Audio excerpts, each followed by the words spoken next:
the a-hole for telling my daughter to go ask her bio family for money? My daughter, 26, is adopted. She started meeting her bio family after she had her son 3 years ago. I never went against her decision to have her bio family in her life. I've always encouraged her to give them a chance, especially her bio mom. But I noticed I was being gradually pushed to the side. Not just me, but the family too. No more Sunday dinners, no more trips, no more pictures, and not even weekly phone calls like we used to have. I figured she was busy being a mom, and she confirmed that, but her Facebook page showed me otherwise. There were tons of pictures of her visiting her bio family, and tons of pictures with my grandson.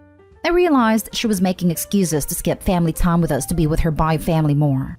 Whenever her dad and I brought this up with her, she turned it into an argument in which she'd call us too sensitive or too jealous, or not giving her space to get to know her bio family better. We had one big argument and she never spoke again. After, she said no matter how much love and eagerness we show her bio family's love is greater and more natural.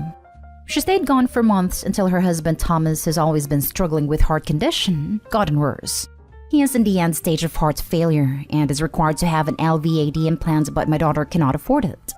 Lately, she's been coming over a lot to talk about Thomas's condition. We do what we can to comfort her, but she brought up the piece of land we have for my 14-year-old son's education. I refused to even have this conversation, but she kept pushing for us to sell the land and help her get the device. I said I was sorry, but that will go to her brother, who sees me and her dad as his parents, and isn't willing to replace us like she did, and then told her to go ask her bio family for the money. She was shocked, and said that she couldn't believe how conditional my love for her was, and that I care more about being petty than my grandson's future with both parents, not a widowed mother. She started crying, calling us unsupportive, and that this is the time we show her we're true family, instead of showing conditional love and act petty at her husband's expense. I said I'm sorry about Thomas, but that is all I had to say. She left and we haven't heard from her since then. My husband says Thomas and our grandson are innocent, and maybe we should help out now then settle our conflict later. But that is a lot of money that I feel I'm not obligated to give, even without the whole drama from her bio family. I'm upset, but I don't resent my daughter as she's struggling with a lot. But at this point, I feel like she's only keeping us around for money, given that we paid for many things in the past while her bio family did nothing. Now for the top comments. Not today, Hall. She's the one showing conditional love. And if a bio family's love is greater and more natural, then why aren't they paying? I want to be really petty and say that greater and more natural love wasn't enough for them to keep her and raise her, but I know that's a low blow. At this point, I would not sell the land and give her money. She has shown that she only wants money now, so it's on her to figure it out. Most states have some form of welfare/social services to help gravely ill people, so she should explore that option. I feel very sad for you and your grandson. You loved her and raised her, and now your relationship has been reduced to a transactional state. She really should be ashamed of herself. Money was the only reason she started speaking to her parents again. She knew that the money existed and wanted to use her parents' love for her as a weak point to get the money for herself/her husband. Like every con artist, she did her groundwork first, pouring out a sob story, getting the parents reinvested in her life. Then she moved on to the con. She hit them with an ultimatum. Give me the kids' college fund or else I will say that your love is conditional. Her father is falling for the con. Fortunately, Mom has recognized that it's daughter's love that's conditional, and that even if they were willing to sacrifice the brother's future to buy her love, it wouldn't work. She's already chosen her bio family. Opie, don't let your husband try to buy her love. You can offer to help her with fundraisers, but that college money is non-negotiable. She won't want your help though. She only wants the cash. You'd end up being without her love and being without money for son's education too. He shouldn't suffer because his parents fell for his sister's con and sold his future to try buy his sister's love. My father tries to buy my sister's love, and it breaks my heart because she hasn't visited him in 10+ years and only calls to ask for money and uses her daughter as an excuse. Opie, please don't let your husband buy her love. It will only end up hurting him and you in the long run, while the daughter continues to use and use without any actual love and care in return. I'm very curious about the reason and terms for her adoption, but I've noticed a trend in AITA posts where adopted children find their birth family after they become adults, then ditch the people who raised them. It's quite heartbreaking. Daughter's birth family didn't raise her for a reason. Opie did. Cutting them off and then asking for money is horrible on her part. Not today, Hall. Love is always conditional. Treat someone like dirt and they will stop loving you. Holy crap. That hit me hard for some reason. You're absolutely right. People love to say that it's unconditional, yet it's simply not at the end of the day. This is a tough one, but your daughter seems a bit manipulative and demanding, so not stay home. Or desperate. Or entitled. Next story is titled, Am I the a-hole for telling my sister her bi family are not on my wedding invite list anymore? I'm one of 5 and we're all adopted. Some through foster care, others are infants. My sister was adopted as an infant and reconnected with her bi family 5 years ago. Growing up as the only 2 girls in the family, we were close. And then when she found her bi parents and bi sisters, it all changed. I pulled back a lot when I saw her post about finally having sisters on social media. I ignored her for months. And then when I found the strength to talk to her, I was honest that her attitude around them does hurt me. That being discarded and dismissed as a sister hurt. She apologized, we went to therapy together, and eventually introduced the rest of our family to her bi family. They get invited to family stuff now. And when I got engaged, she asked me if I would invite her bi family. I said sure, if she wanted. That was last year. Wedding isn't for many months yet, so no invites or anything. But my sister started talking about needing a bigger family section, needing to make sure the photographer can get a huge group into more intimate photos. I asked her what she meant. She said with her bio family. I said they weren't being included as family of mine. She told me they should be, but I said no. They were being invited as guests. We then had a fight about it. She accused me of mistreating them. She told me I was rude to them, that I never gave them a chance, and I resented them for existing. I told her no, but that didn't mean I was going to treat them like they're my family. She told me she would, and now she thinks I should. That I should show I don't hold any feelings about the past and what happened. I told her I wasn't willing to do what she wanted, and she told me that makes me an a-hole because it's not good to make her family feel like outsiders, and it shows a lack of love for her if I'm not willing to accept her family as my family. She sent me a long message afterward telling me they're important to her, and that they will always be her family, will always have that extra special connection to her, and that I need to be okay with that. And that it's on me to make that effort because I had a reaction I did when she first made contact and wrote the post. I considered everything, and decided it would be better off not inviting them at all, because she was never going to let it go. I told her I was no longer inviting them, and she tried to pick another fight with me, but I didn't engage. She told me I was behaving like a child and being an a-hole to her and them. Am I the a-hole? I don't understand her reasoning. Just because those are her bi family and she's close with them, it doesn't automatically make them your family. You already have your siblings and your parents. She really thinks your bi parents are now your second set of parents?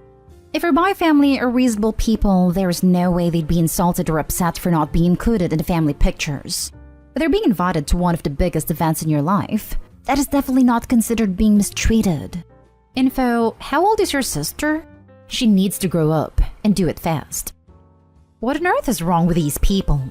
If I was a part of Opie's sister's bi family, I'd be ashamed of this behavior. Is she forgetting that they're her bi family, but not yours? And to take this one step farther, if her bi parents are now your second set of parents, shouldn't they help foot the bill for the wedding? She clearly is not done working through some things related to being adopted. Adopted kid who is in touch with my own bi family here. While important to her, this is not her wedding. That she is making this a larger deal, and sounds likely to cause a commotion at your actual wedding, you are well within your rights to decide to no longer invite them. This also seems like a large number of people you will also be paying for to make your sister happy. Definitely not stay home. Honestly, with all the horror stories of adopted kids who find their bi family, the ones that gave them away, and suddenly decide that the parents and siblings who were there from the beginning are now somehow less important just because they don't share DNA, would put a lot of people off of adopting. Your sister's bi family is her bi family, not yours. And she shouldn't be berating you into giving them any role in your wedding than any other guest should get. There is a whole TikTok world of adoptees talking crap on their adoptive parents and saying adoption should never exist. Next story. Am I the a-hole for telling my cousin she doesn't get to call my wife a terrible mother when she had abandoned her child years ago? Alright, I'm gonna get right to it, folks. Yesterday I went over to my mother's house to talk about the accident that happened with my 3-year-old, who tripped off the stairs and injured his knee while I was at work. He's fine, nothing serious, but my mother was freaking out and wanted me to tell her what happened, details. The family was there, so I explained what happened, and my female cousin then chimed in and said, "Oh my god, Where the hell was this boy's mother? Was she even home? I said she was, but was in the kitchen when he fell and couldn't prevent it. My cousin then leaned back and said, "How could she? I cannot imagine leaving my 3-year-old unattended for so long. What a terrible mother your wife is, honestly." I'm fuming at this point, so I look at her and ask if she is serious, and she gives me the most dense look I've ever seen. I told her she had no right to call my wife a terrible mother after she, my cousin, abandoned her kids in foster care years ago. She looks at me grudgingly and tells me that that was years ago when she was too young and not ready to be a mother. Besides, her parents made her give away her son. But I told her that is when she failed as a mother, because she essentially didn't fight for her kid and abandoned him so easily. She lashed out at me saying her circumstances were difficult then, and I cannot blame her. But if she's to commit to be a mom, which she will in the future, she's 22 by the way, she will step up and parent her kids, which is something my wife needs to be doing instead of spending time in the kitchen for her internet clout. We argued back and forth, and she ended up leaving the room crying after I said she's a failure of a mother if she thinks my wife is terrible then. My mother berated me for my unnecessary cruelty and having a habit of bringing up my cousin's unpleasant past to win an argument. I said that wasn't true, as she was insulting my wife's motherhood, but my mother agreed my wife was being neglectful towards our son, and that she needed to focus less on her Facebook blogs and more on family. I ended up arguing with her too, then left. My wife got involved in the argument, after my mother called her to berate her and told her to tell me to apologize to my cousin for what I said. Now for the comments. Not today, home, but going forward you need to put your family on an information diet. Your mother does not need to know every bump and bruise, and even bigger injuries don't have to be detailed for her. There was a small accident, everybody's fine is enough.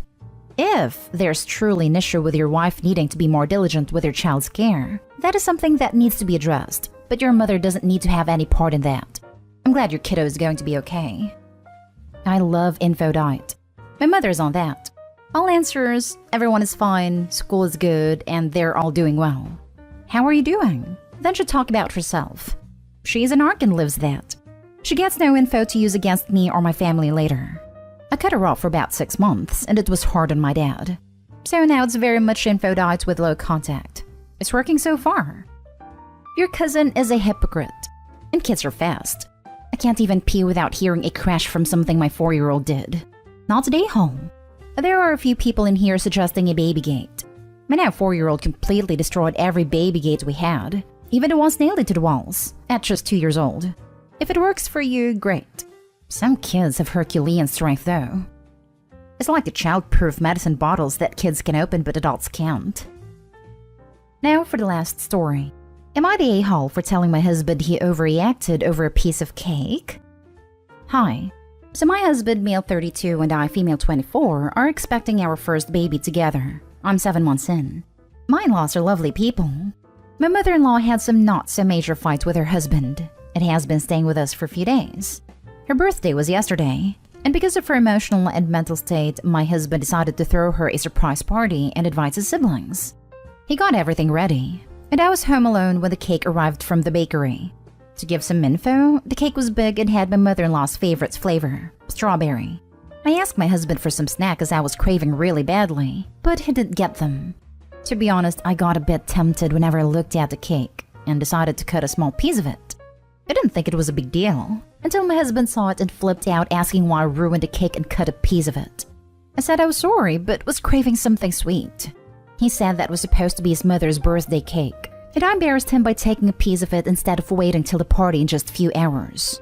I said I should have been the one to handle it if he didn't think I was up to the task, but he went off saying he couldn't believe how childish I was with zero impulse control, to be blaming him instead of checking myself and not being supportive. This made me upset because there were a ton of other stuff he asked me to do and I did it. He kept arguing, saying I just cost him the piece of cake, and an utter embarrassment when his mom sees that I ate from her cake. I looked at him and told him he overreacted over a piece of cake, and asked if a piece of cake was more important than his son, and that I was sure his mom will understand that I took my piece of cake in advance because I really couldn't help myself. But he said this wasn't about me, that I have to just admit I messed up and ruined his work, then went upstairs. I refused to come off the room to celebrate after he told me to stay there, and I explained to his mom what happened, and she didn't say anything, though I noticed she was bothered. He keeps telling me to apologize, otherwise he won't speak to me nor acknowledge my presence in the house. He asked if a piece of cake was more important than his son. Stop trying to manipulate him. Your unborn son did not want the cake. You did. You know good and well that if someone cut a piece of your birthday cake before you even got a chance to see it, you would have a fit. You're the a-hole. For real. That line bothered me the most as it was such a stretch and 100% manipulative. Also, is Opie 5-year-old? Who just can't control themselves around birthday cake and doesn't understand how bad of etiquette it is to take a piece before the person celebrating their birthday even gets to see it. Opie owes some apologies. During my 8.5 months of pregnancy so far and all of my cravings, I've never once thought of myself before others, waking my boyfriend at 2 a.m. for ice cream, eating someone's cake before the event, etc. And my baby is fine and healthy. The fact that Opie attempted to manipulate her husband and guilt him is disgusting. You're the a-hole big time. Reminds me of the Opie who ate the cake her significant other specifically made for her to eat and into Denise's birthday caterpillar cake because, tee-hee, the baby wanted cake. Girl, please. Your greedy, selfish self wanted cake and decided that your wants and needs come before everyone else. Being pregnant doesn't mean your crap doesn't suddenly stink. Honey, you tripping if you think you are not the a-hole here. Apologize and be done with us. Your husband is absolutely right. You lack impulse control and you not only embarrass him, you embarrassed yourself.